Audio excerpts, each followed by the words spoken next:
매년 부활절 때마다 반복되는 이야기입니다.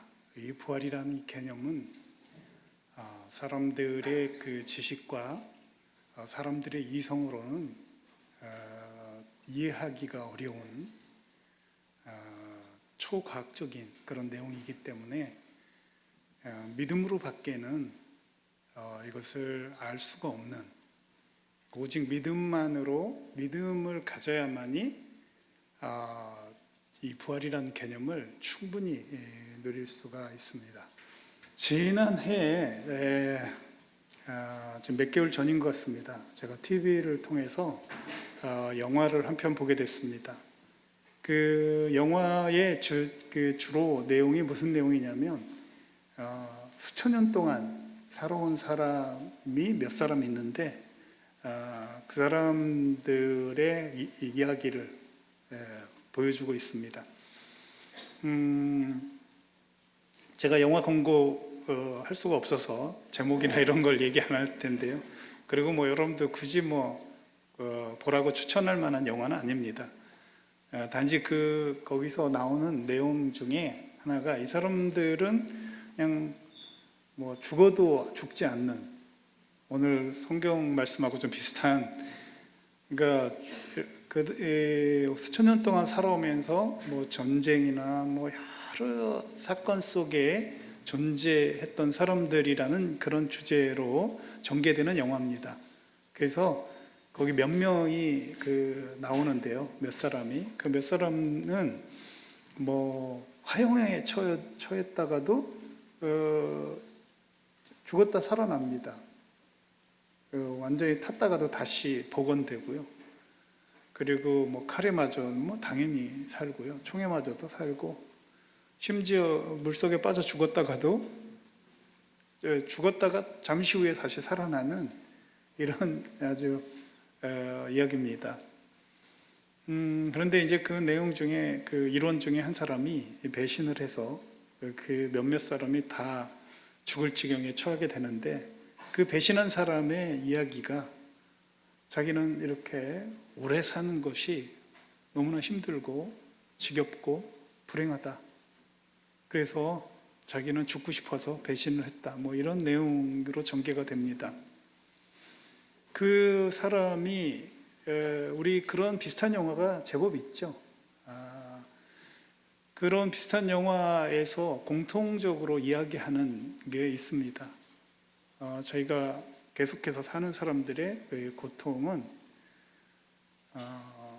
자기가 사랑하는 사람을 먼저 떠나보내야 되는 그런 너무나 큰 상실감과 고통, 이런 것들 때문에 그 고통을 이기기 어려워서 자기도 함께 죽고 싶다, 이런 내용의 영화들이 제법 있는 것으로 알고 있습니다.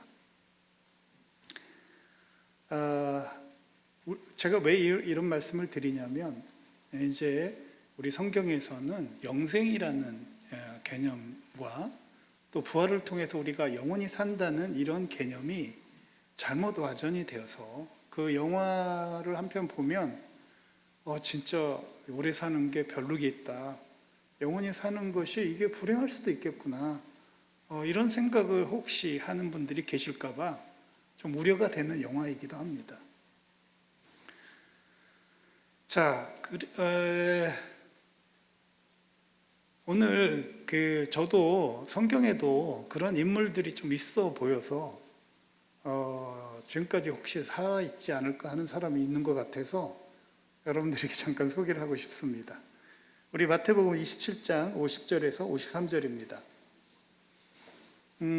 저는 이 말씀을 볼 때마다 이 사람들은 도대체 어떻게 됐을까, 이런 생각을 합니다. 이 부활하게 되면 영원하게 살게 되는데, 우리 마태복음 27장 50절에서 53절 내용을 잠깐 한번 보겠습니다.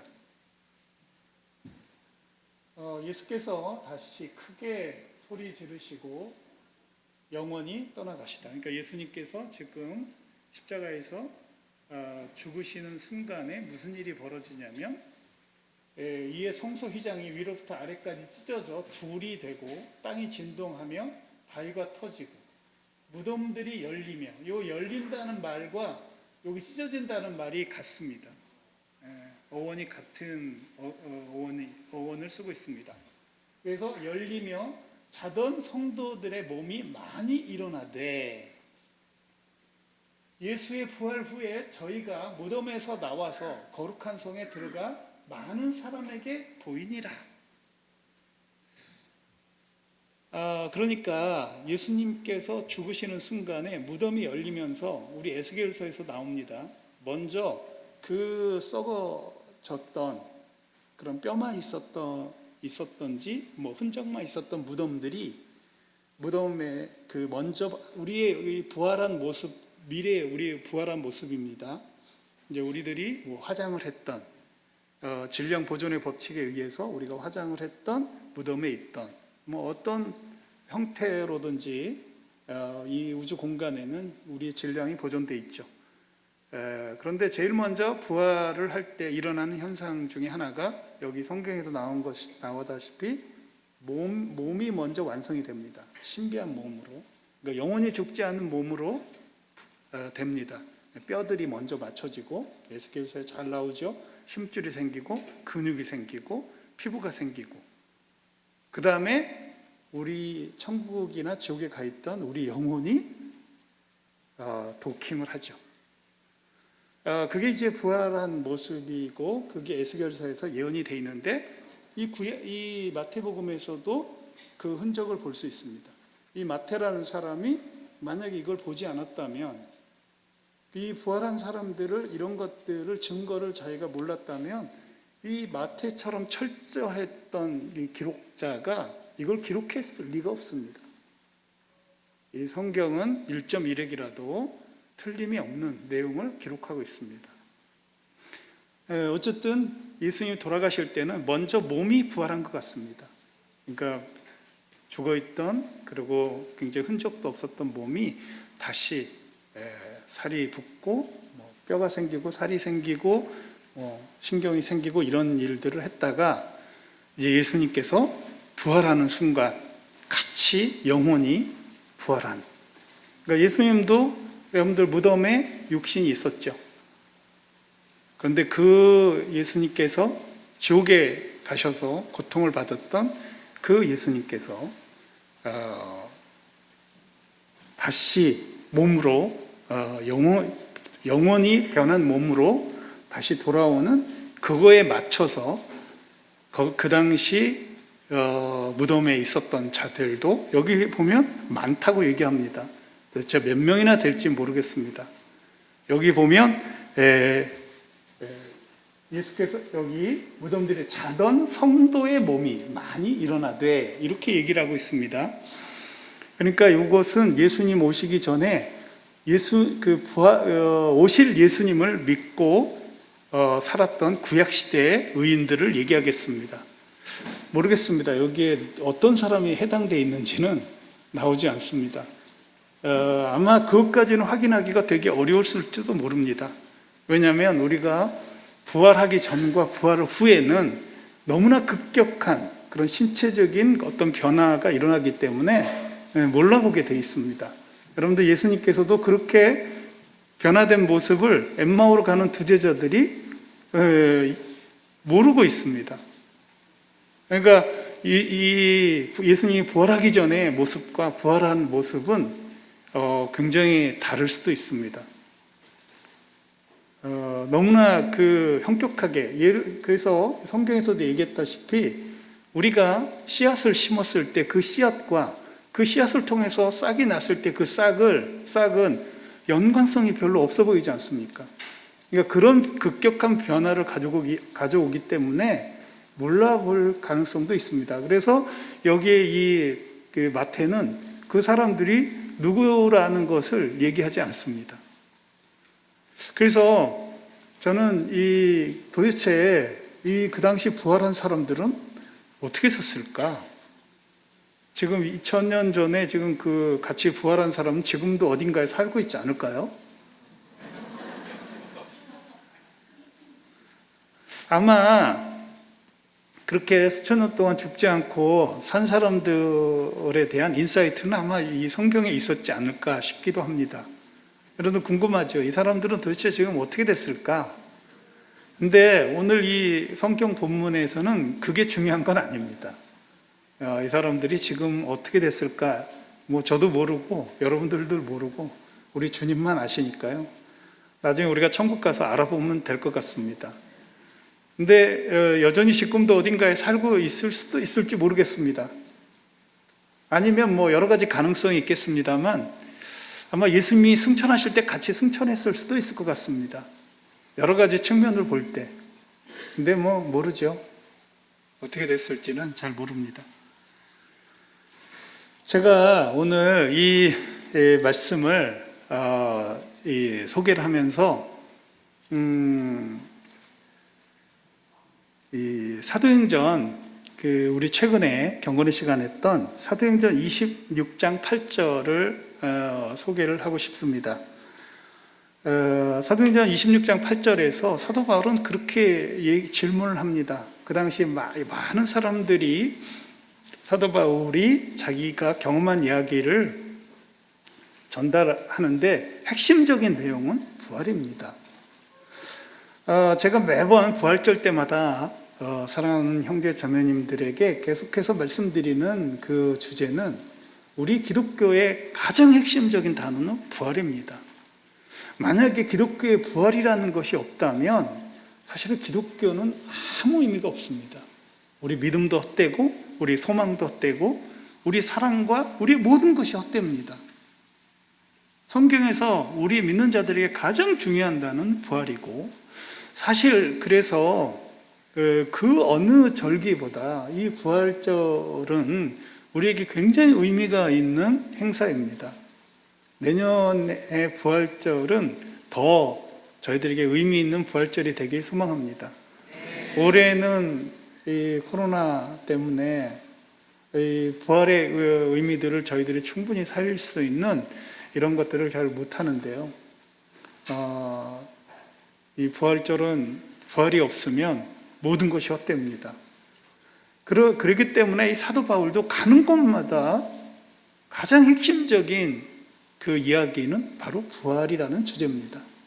그래서 시작하자마자 왜 사람들은 하나님이 죽은 자를 다시 살릴 수 없다고 생각하느냐고 질문을 합니다. 이 세상 사람들은 그 죽은 자가 다시 살아난다는 사실 자체는 있을 수 없다. 꾸며낸 이야기다. 예수님께서 다시 부활한 사건은 이거는 꾸며낸 얘기라는 것을 여전히 그런 생각을 가지고 있습니다. 그래서 성경에 나오는 대로 제자들이 자기네 먹고 살 일이 막막하니까 예수님을 몰래 훔쳐가서 예수님이 부활했다고 거짓으로 얘기했다. 이렇게 얘기를 합니다. 여러분들 그러나 여러분들 누가 보더라도 그 제자들은 그냥 다 죽었어요.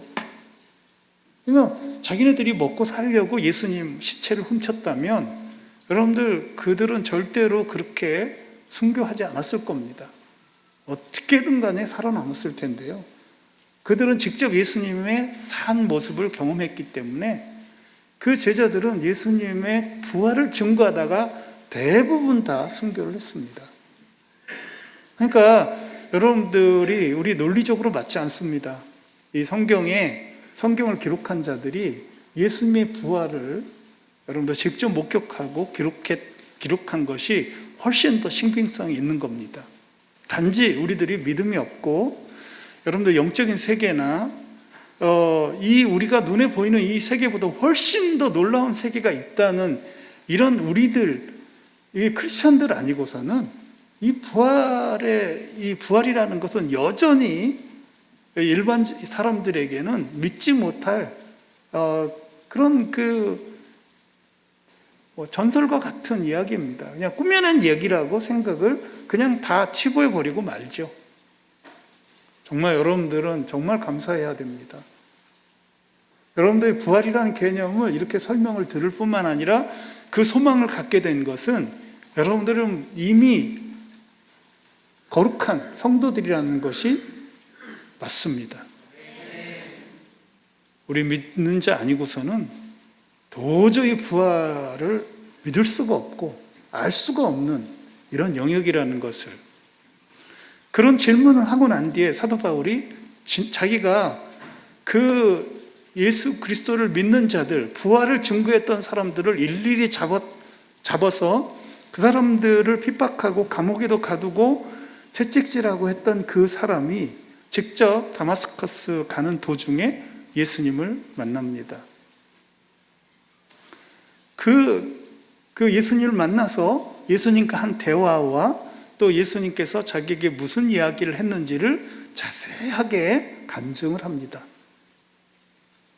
그런데 여러분들, 그 당시에 총독 베스도라는 사람이 뭐라고 얘기합니까? 다 듣고 난 뒤에 네가 너의 지식이 너를 미치게 했다라고 얘기합니다. 여러분들, 여전히 우리 부활을 믿는 사람들은 어떤 취급을 받아요? 미친 사람으로 취급을 받습니다. 그러니까 이런 우리가 믿는 자들이 미친 사람, 우리들이 미친 사람이라고 다른 사람들이 얘기하는 것은 기분 나쁘게 생각지 마세요. 어쩌면 당연한 겁니다.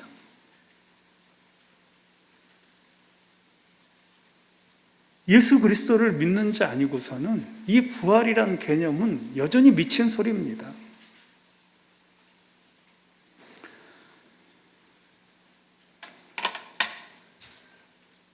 자, 제가 여러분들에게 오늘 요한복음 11장 25, 26절의 이 말씀을 조금 더 설명을 좀 해드리고 싶습니다. 자, 우리 성경에 의해서 모든 사람은 죄를 범하였다고 합니다. 인정하십니까? 네. 정말 요즘 저는 더욱더 디모데전서 1장 15절 모든 사람이 믿을 만한 말이여 하면서 예수 그리스도께서 죄인을 구원하러 이 땅에 오셨고 나는 죄인 중에 괴수다라고 하는 이 고백이 옛날에는 진짜 이 사도 바울이 죄께나 졌나 보다 이런 생각을 했었는데요. 제가 가끔 OT반에서 얘기한 대로 이 빛이 되신 예수님께 점점 가까이 가면 갈수록 내가 얼마나 더러운 존재인지를 더 절감하게 되더라고요. 예수님과 멀리 있을 때는 내 더러운 모습들이 희미하게 보였는데요. 예수님께 제가 점점 가까이 가면 갈수록 제가 얼마나 더러운 존재고 얼마나 죄가 많은 존재인지를 아주 절감을 하게 되더군요.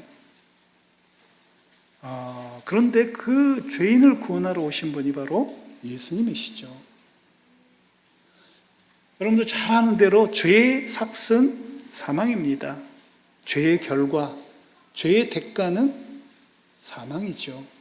여러분들, 우리들은 만약에 예수 그리스도가 없었다면 우리들은 모두 다 죽게 돼 있고 부활도 없고 죽어서 지옥에 갈 수밖에 없는 그런 존재라는 것을 성경에서 기록하고 있고 이건 사실입니다. 자, 그런데 놀라운 반전이 일어났죠. 정말 경천동지할 반전이 일어났는데 그게 바로 예수 그리스도께서 모든 죄인은 죽을 수밖에 없는 이런 암울한 상황에서 예수님께서 이 땅에 오셔서 우리 죄인들을 위해서 죽으셨습니다. 그래서 우리는 사망하고는 전혀 관계가 없는 사람이 됐습니다. 여러분들, 예수님께서 이 땅에 오셔서 히브리서 10장 14절에 의하면 저가 한 제물로 거룩해 된 자들을 영원히 온전케 하셨다라고 얘기합니다. 그러니까 우리는 거룩한 자가 되었고 성도가 된 것이죠. 의인이 된 것입니다. 그래서 우리는 더 이상 이제 사망하고는 무관한 자가 된 거예요. 우리는 사망이 우리를 어쩔 수 없는, 이제 죄 때문에 들어온 이 사망을, 죄를 우리 주님께서 영원히 우리에게서 멀리 하셨기 때문에 이제 우리는 사망하고도 관계가 없어져 버린 거죠. 그래서 요한복음에서 죽어도 살겠고 산 자는 영원히 산다는 얘기를 한 겁니다. 우리는 이제 더 이상 사망하고는 전혀 관계없습니다. 여러분들 무슨 일이 있더라도 이제 죽음을 두려워하거나 지옥에 대한 두려움을 가질 필요가 없습니다. 예수 그리스도의 그 진짜 무지막지한 피의 능력은 우리를 영원히 온전케 하셨습니다. 그래서 우리는 영원히 사망과 관계없는, 그래 죽어도 살고 살아서 믿으면 영원히 사는 겁니다. 요한이 하고 싶었던 얘기가 바로 그겁니다. 우리는 더 이상 사망하고 무관한 자가 되어버렸다는 것이죠. 자, 다시 마태복음으로 얘기를 조금 하겠습니다. 자, 성경에 보면 예수님이 부활했다는 것은 자세히 나오지 않습니까? 그런데 사람들이 부활했다는 내용은 나옵니까? 물론 성경에 우리가 거의 범접지 못할 분이 2명 나오죠. 부활한 모습으로. 엘리야하고 모세죠. 변화산에서 예수님과 3명이서 대화하는 내용 중에 보면 우리하고는 너무나 다른 그런 사람들이 나옵니다. 저희는 그래서 우리는 피부로 잘 못 느낍니다. 예수님이 부활했다는 것과 과연 나의 부활은 어떤 상관관계가 있을까? 이런 생각을 하면서 예수님은 당연히 부활하시지. 근데 나는 과연 그럴 수 있을까? 물론 성경의 약속에 예수님이 첫 열매가 되셨기 때문에 믿는 자들 모두가 다 부활한다는 약속이 있음에도 불구하고 그런 예시가 없어 보이지 않습니까? 그런데 오늘 마태복음 26장에 나오는 이 내용은 27장에 나오는 50절에서 나오는 이 사건이야말로 우리에게 큰 소망을 주고 있습니다. 여기 여러분들 이 성도들이라고 하는데요. 아마 거기에는 도대체 어떤 사람들이 성도고 또 정확하게 이름은 나와 있지 않습니다만 거기서 믿음이 좀 부족한 사람들도 예수 그리스도를 바라봤던 사람들도 있었을 것이고 또 굉장한 거기에 다윗이 포함되어 있을 수도 있을지 모르겠습니다. 거기에 유명한 성경의 인물들이 있을지 모르겠습니다만 여기서 이름을 기록하지 않았다는 것은 무명의 사람들도 분명히 있었을 겁니다. 저 사람 누구야? 근데 왜 돌아다녀? 이런 사람도 있었을 겁니다. 저는 지금 마태복음 27장에 나와 있는 이 내용은 아까 제가 얘기할 때 이 사람이 지금도 살아있을까? 아니면 승천했을까? 도대체 어떻게 됐을까? 이건 굉장히 중요한 문제가 아닙니다. 오늘 여기서 기록한 중요한 문제는 우리도 부활할 수 있다. 사람들, 예수님뿐만 아니라 모세와 엘리야뿐만 아니라 우리들도 부활할 수 있다. 우리 예수 그리스도를 믿고 죄사함을 받은 의인들, 성도들, 거룩해 된 자들은 부활할 수 있다 하는 소망을 강력하게 심어주고 있습니다. 많다 그래요. 많은 사람이 예루살렘 거리를 돌아다닌 거야.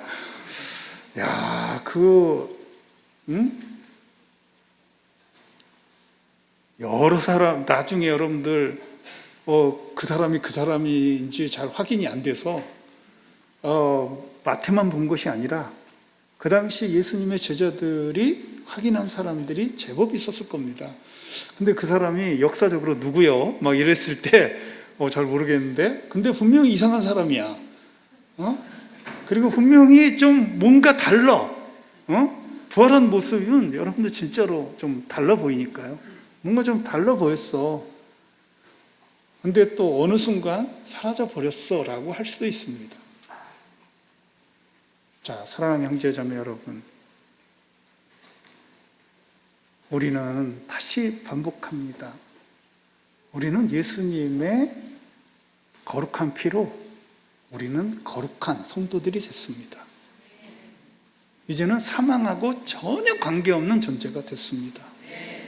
그리고 예수님께서 다시 재림하실 때 이제 첫 번째 예수님과 함께 부활했던 이 사람들처럼 우리가 예수님이 다시 이 땅에 오실 때 우리도 똑같은 모습으로 오늘 마태복음에 나와 있는 이 소개한 이 소개대로 우리 똑같이 먼저 몸이 완성이 되고, 그 다음에 우리 천국에 있던 우리 영혼들이 다시 이 땅에 육신과 도킹을 해서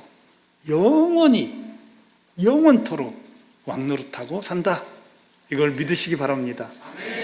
이건 믿음 있는 자가 아니고서는 이런 소망을 가질 수가 없습니다. 그리고 또 한 가지 여러분들에게 기쁜 소식. 우리가 이제 부활하고 나면 죽는 사람이 있어요, 없어요? 그러니까 아까 영화에서 나왔던 것처럼 슬픔이 있을까요, 없을까요? 사랑하는 사람을 상실하는 그런 슬픔이 있을까요, 없을까요? 없죠. 우리들의 부활은 그 영화에 나오는 영원히 사는 사람하고는 전혀 질이 다른 그런 진정한 풍성함, 영원한 삶의 풍성함이 계속 지속될 수밖에 없다. 여러분들 소망을 가지시기 바랍니다.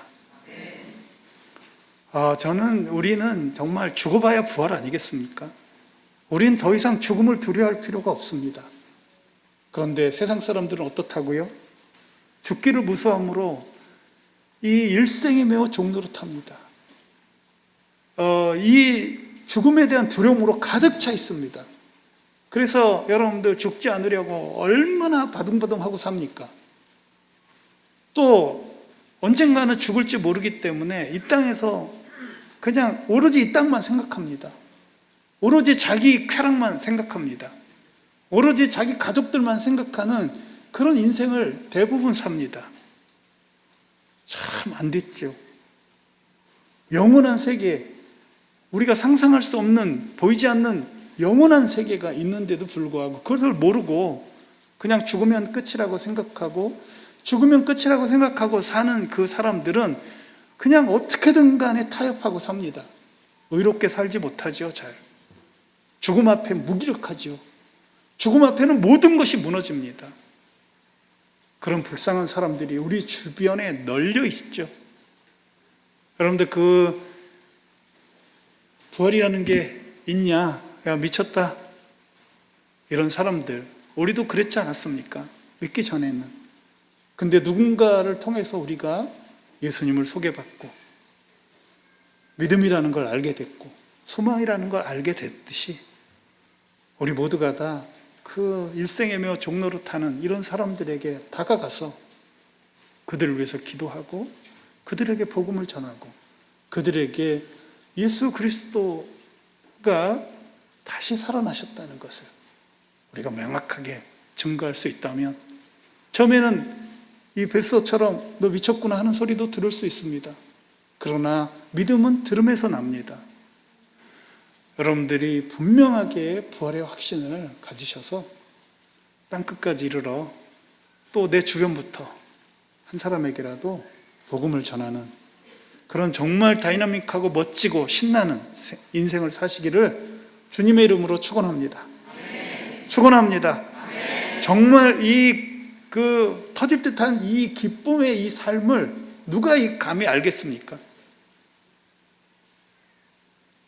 여러분들 정말 멋진 생애를 살고 계시는 겁니다. 기도하겠습니다.